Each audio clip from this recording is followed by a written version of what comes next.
Bismillahirrahmanirrahim. Assalamualaikum warahmatullahi wabarakatuh. Baiklah, pertama-tama saya ucapkan terima kasih kepada teman-teman yang telah sempat hadir pada presentasi kali ini. Dan yang terhormat kepada Bapak Peprudal Zanu, SPD MSI, sebagai dosen pengampu mata kuliah teori bilangan.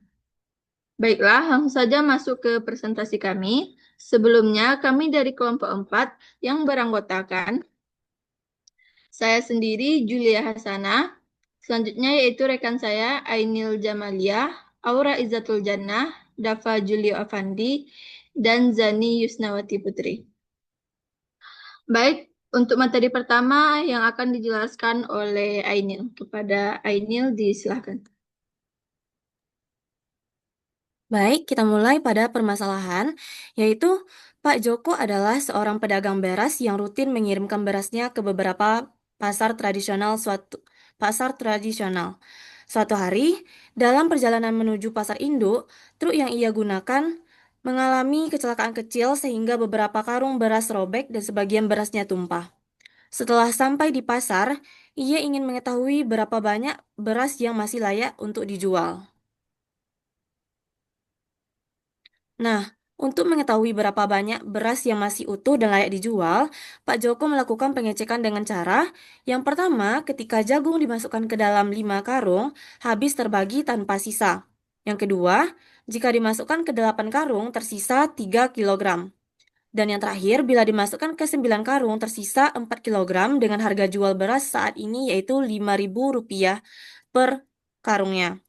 Berapakah minimal pendapatan yang bisa diperoleh oleh Pak Joko dari penjualan beras yang masih layak untuk dijual? Selanjutnya, kaitannya dengan teori bilangan, yaitu kita mencari bilangan terkecil yang memenuhi sistem kongruensi linear berikut. X kongruen 0 modulo 5 atau bisa dibaca dengan X bersisa 0 ketika dibagi 5. Selanjutnya, X kongruen 3 modulo 8 atau X bersisa 3 ketika dibagi 8. Dan yang terakhir, X kongruen 4 modulo 9 atau X bersisa 4 ketika dibagi 9. Kemudian bilangan terkecil tersebut dikalikan dengan harga jual per kilogram beras untuk mendapatkan pendapatan minimumnya. Baik, materi selanjutnya yang akan dijelaskan oleh Zani. Kepada Zani, disilakan. Baik, selanjutnya penyelesaian permasalahan. Diketahui sistem kongruensi linear X kongruen 0 mod 5, X kongruen 3 mod 8, X kongruen 4 modulo 9. Harga jual beras sama dengan 5.000 per kilogram. Ditanya berapa pendapatan minimum yang diperoleh. Oke. Yang pertama kita hitung banyak beras yang layak untuk dijual. Perhatikan bahwa FPB 5, 8, 9 sama dengan 1. Maka gunakan teorema sisa Cina dari soal tersebut. Diperoleh M1 sama dengan 5, M2 sama dengan 8, M3 sama dengan 9. M besar sama dengan M kecil 1 dikali M kecil 2 dikali M3 sehingga menghasilkan 360. Yang pertama M besar 1 sama dengan M besar per M kecil 1 sama dengan 360 dibagi 5 sama dengan 72. Kemudian M besar 2 sama dengan M besar per M2 kecil sama dengan 360 dibagi 8, sehingga hasilnya 45. Kemudian M besar 3 sama dengan M besar per M3 kecil sama dengan 360 dibagi 9, diperoleh 40. Next.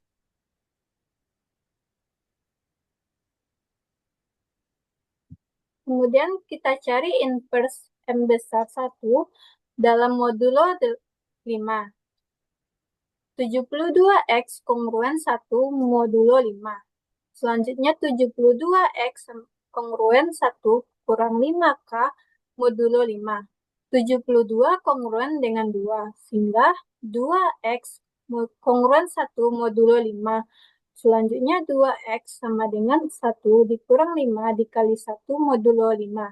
Selanjutnya 2X kongruen min 4 modulo 5.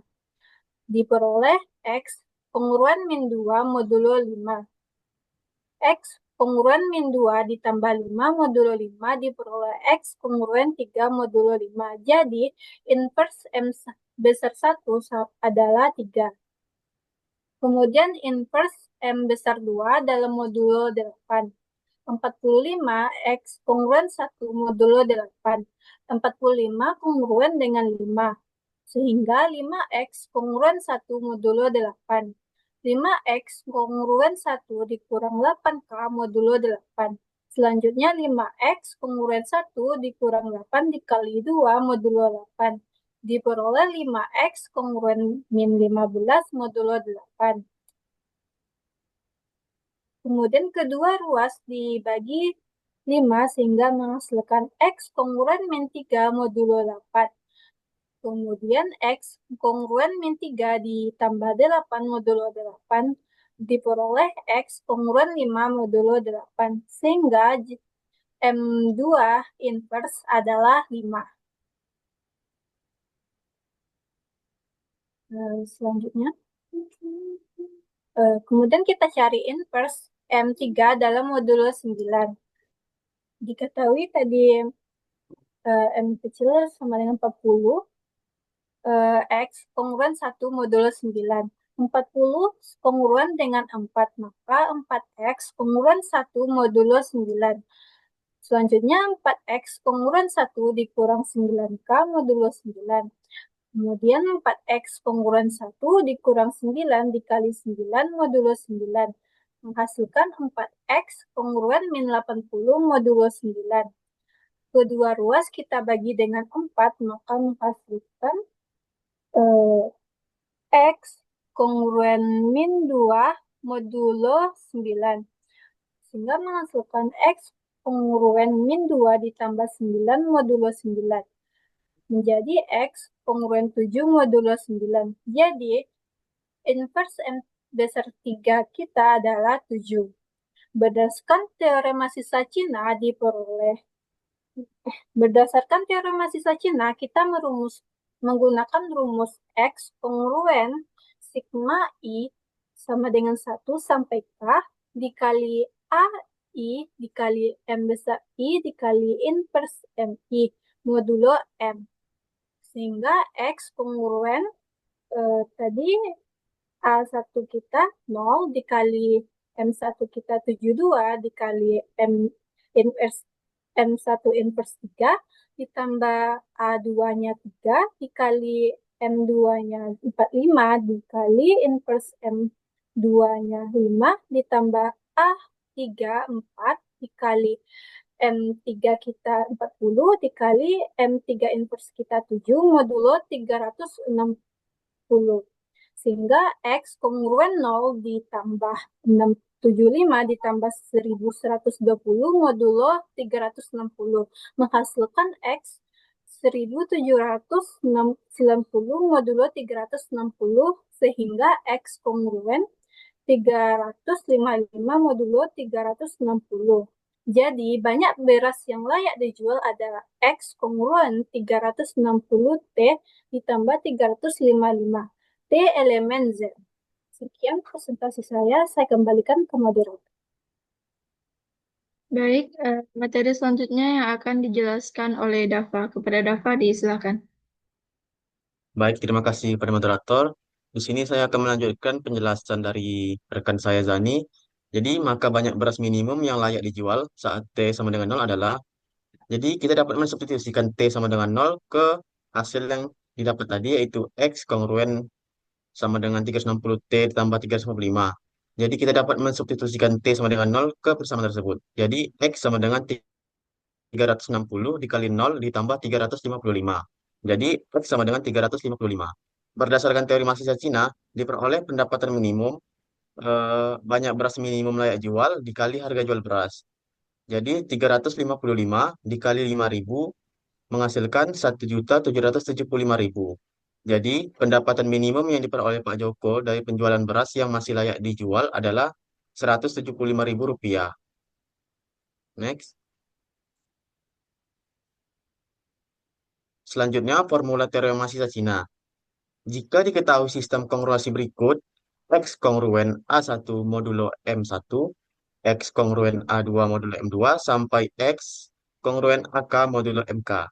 Dengan FPB MI MJ sama dengan 1, untuk setiap I tidak sama dengan J. Maka ada solusi unik X pada 0 lebih kecil sama dengan X lebih kecil daripada M besar. Dengan M besar sama dengan M1 dikali M2 dikali M3 dikali sampai MK. Untuk pembuktiannya, definisikan M sama dengan M1 dikali M2 dikali M3 sampai dikali MK, MI sama dengan M besar per MI. Yang diketahui bahwa FPB MI MJ sama dengan 1 untuk setiap I tidak sama dengan J. Sehingga FPB MI MJ sama dengan 1.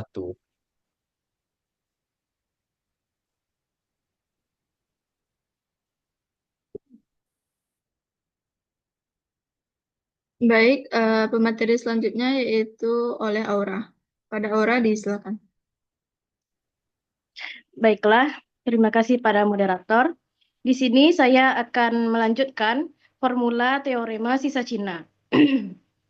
Berdasarkan teorema kongruensi linear, kita dapat menyelesaikan kongruensi MI X kongruen 1 module MI, di mana X1 sama dengan M besar I pangkat min 1 sebagai solusi tunggalnya.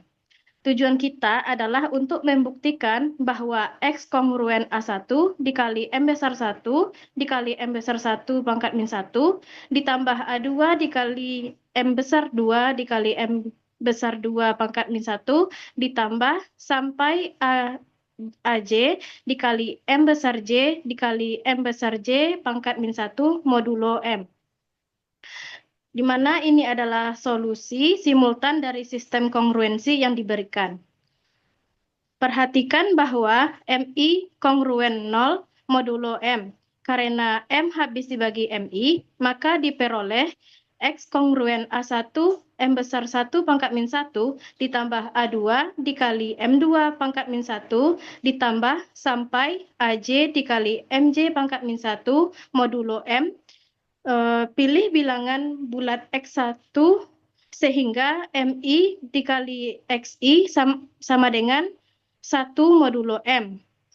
Oleh karena itu, diperoleh X kongruen AI dikali 1 modulo M. Sehingga X kongruen AI modulo M. Nah, ini menunjukkan bahwa sistem kongruensi tersebut memiliki solusi. Selanjutnya, X-aksen yang memenuhi sistem kongruensi tersebut, sehingga X kongruen A1 kongruen X-aksen modulo M, di mana I adalah 1, 2, 3, sampai J. Dan MI habis dibagi X dikurang X-aksen untuk setiap nilai I. Karena FPB dari MI dan MJ adalah 1, diperoleh M1, M2, M3, sampai MK habis dibagi X kurang X aksen yang berakibat X kongruen X aksen modulo M, di mana I adalah 1, 2, 3, sampai J. Selanjutnya, generalisasi. Apa yang terjadi jika pembagi dari sistem kongruensi linear tidak relatif prima? Apakah masih memiliki solusi, tidak memiliki solusi, atau memiliki solusi dengan syarat tertentu? Nah, jika suatu sistem kongruensi linear tidak relatif prima, artinya FPB yang lebih dari 1, sehingga tidak bisa menggunakan teorema sisa Cina untuk menyelesaikannya. Ada dua kondisi yang muncul jika sistem kongruensi tidak relatif prima. Yang pertama, memiliki solusi dengan syarat jika diketahui sistem kongruensi tersebut, X kongruen A1 modulo M1 dan X kongruen A2 modulo M2. Dengan FPB dari M1 dan M2 sama dengan D. Memiliki solusi jika A1 sama dengan A2 modulo D. Dan syarat yang kedua yaitu tidak memiliki solusi jika A1 tidak sama dengan A2 modulo D. Nah, penerapan teorema sisa Cina dalam kehidupan sehari-hari yaitu yang pertama menyisipkan citra digital ke dalam file video proses penyisipan menggunakan metode Chinese Remainder Theorem atau teorema sisa Cina yang dihitung dari jumlah selisih antara bilangan desimal pada file video sehingga jumlah selisih yang akan menentukan jumlah biner citra digital yang akan disisipkan. Penggunaan metode Chinese Remainder Theorem atau CRT dalam menyisipkan citra akan meningkatkan keamanan citra tersebut. Yang kedua, penyimpanan file komputer dan fungsi hashing digunakan untuk memecah data menjadi beberapa bagian dan menyimpannya di lokasi yang berbeda. Sehingga data dapat direkonstruksi bahkan jika beberapa bagian hilang atau rusak dapat digunakan dalam konstruksi fungsi hashing yang lebih canggih atau dalam skema yang memerlukan pemetaan bilangan besar ke dalam ruang yang lebih kecil dengan properti tertentu. Baiklah, sekian dari saya kembalikan ke moderator. Baik, terima kasih kepada rekan semua. Di sini, dari materi ini, kelompok kami menarik kesimpulan bahwa teorema sisa Cina menyatakan bahwa suatu sistem kongruen linier dengan modulus yang saling relatif prima selalu memiliki solusi yang unik dalam modulo hasil kali dari semua modulus tersebut. Jika modulus tidak saling prima, sistem masih dapat memiliki solusi asalkan sisa-sisa kongruensinya serasi atau kongruen terhadap faktor persekutuan terbesar masing-masing modulus. Dan jika solusi ada, maka uniknya berlaku dalam modulo kelipatan persekutuan terkecil dari semua modulus.